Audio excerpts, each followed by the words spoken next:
ඊයේ රාත්‍රියේ 9:20ට වගේ ආසන්න වෙලාවකදී පොලිසිය මගින් කොළඹ ජාතික රෝහලේ හදිසි අනතුරු අංශයට වෙඩි සම්බන්ධයෙන් තුවාල ලබා දයන් ප්‍රියසාද් නමින් කෙනෙකු ඇතුළත් කරනු ලැබුවා.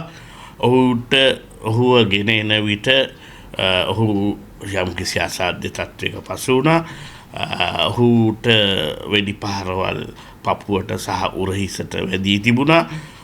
ඒ තිබ්බ තුවාලවල යම්කිසි බරපතල තත්ත්වයක් නිසා අපිට සිද්ධ වුණා ඔහුව ශල්‍යාගාරයට මූලික ප්‍රතිකර්ම ටික කරලා ශල්‍යාගාරයට රැගෙන යන්න.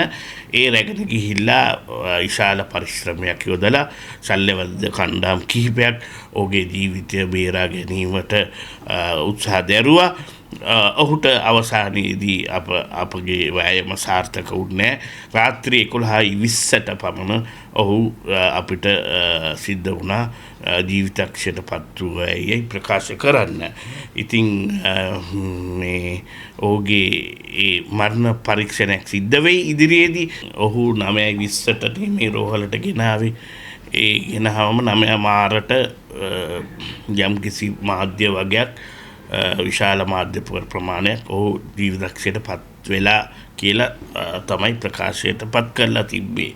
නැත්නම් ජනතාව දැනුවත් කරලා තිබ්බේ. මම හිතන්නේ ඕක මාධ්‍ය සදාචාරය පිළිබඳ ප්‍රශ්නයක්.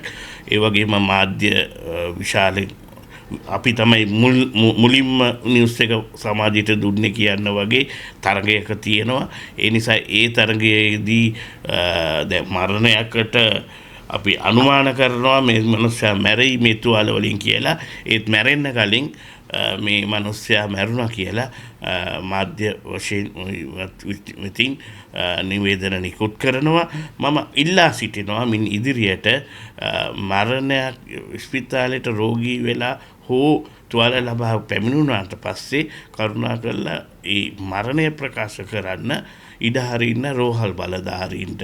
එහෙම නැතුව වෛද්‍යවරු දැන් අපි වුණත් වෛද්‍යවරුන් වශයෙන් මේක කියන්නේ ඒ ප්‍රතිකාර කරන වෛද්‍යවරයා තහවුරු කරාට පස්සේ තමයි මරණ කියලා කියන්නේ.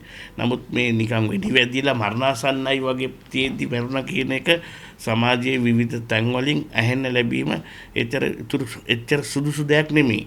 දැන් අපි ගත්තොත් ගණේ මුල්ල සංජීව කියන ඒ මරණයේදීත් කෙනාගේ මරණයේදීත් අනිවාර්යයෙන්ම මැරෙන්න පෙර මැරුණා කියලා මාධ්‍යමකින් කරා. දැන් මේක එච්චර හොඳ තත්ත්වයක් නෙමෙයි. දැන් මම කියන්නම් තව කතාවක්. වෛද්‍යවරු හැම වෙලාවෙම රෝහල තුල රැඳී ඉන්නේ නැහැ. රෝහල් වලට කැඳවනවා. දැන් ඊයේ උරස්සල්ල වෛද්‍යවරු කණ්ඩායමක් ගෙන්නන්න සිද්ධ වුණා මේ ඩෑන් ප්‍රේසාත්ගේ ඒ තත්ත්වය මත. තවත් ස්නායු ශල්‍ය වෛද්‍යවරු වෙනත් වෛද්‍යවරු ගෙන්නන්න ඕනේ. දැන් හිතන්නකෝ ඒ ගේන්නන අතරතුරේ මෙතුමා වාහනේ එනකොට ටීවී එකක හෝ මාධ්‍යයක පළ වෙනවා මැරුණා කියලා. ඉතින් දැන් ඔහු කල්පනා කරනවා මැරුණා නම් මම ඇවිල්ලා වැඩක් නැහැ නේ කියලා. නමුත් තාමත් වෛද්‍යවරු මේ ජීවිතයත් මරණයත් අතර වෙහෙස ගන්නවා ගොඩ දාන්න. ඉතින් ඒකින්ද මේක හරිම ප්‍රශ්නයක්. ඇත්තටම කියනවා නම් මින් ඉදිරියට රෝහල් බලධාරීන්ට ඉඩ හරින්න මරණයක් වෙනවා නම් ඒ මරණය වුණ බව තහවුරු කරන්න.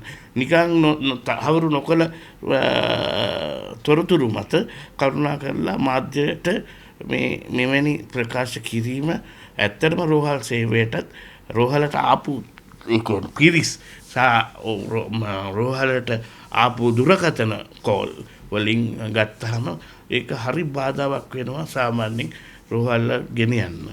ඉතින් මම හිතනවා අදාළ බලධාරීන් අදාළ මාධ්‍ය වගකීමෙන් මිට වඩා කටයුතු කරයි කියලා. විනාඩි 5න් පාටත් අහනවා මැරෙන්නේ නැද්ද තාම මැරෙන්නේ නැද්ද කියලා. ඉතින් මේක හරි බාධාවක්. ඒ කියන්නේ මේ මැරුණා කියලා මේක ගහලා නිවුස් එක සමහර මාධ්‍ය කතා කරලා අහනවා ඉතින් දැන් කොහොමද මැරුණා නේද කිය අහනවා. ඊට පස්සේ කෙව්වහම නෑ කියලා දැන් මැරුණාද කිය ආයි විනාඩි 5න් පාට කෝල් දෙනවා. ඉතින් මේක හරි ඒ කියන්නේ කනගාටුදායක තත්ත්වයක්. ඉතින් ඒක නිසා මීට මින් ඉදිරියට මං ඉල්ලා සිටිනවා කවුරු හරි රෝහල් බලධාරියෙක් ප්‍රකාශයක් එහෙම කරනකම් කරන්න පෙර පනින්න එපා.